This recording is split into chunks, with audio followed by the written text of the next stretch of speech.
大家好，咁今次咧就要介紹都係香港回力車系列，咁個編號就 MM064，咁啊開咗架車先，咁同上次嗰架蝦餃車一樣啦，都呢個系列就會送埋嗰個膠殼俾你嘅。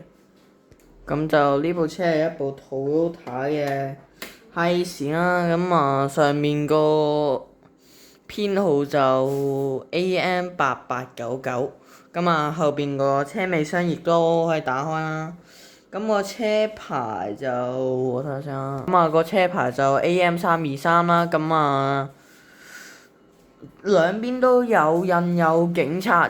嗰個標誌啦，後邊仲有香港嘅車牌啦，黃黑同埋黑白啦，咁啊上面有個警燈啦。咁就除咗尾嗰度可以開，咁啊除咗尾嗰度車尾箱可以開之外咧，其他基本上係冇可動位置嘅，除咗車尾之外。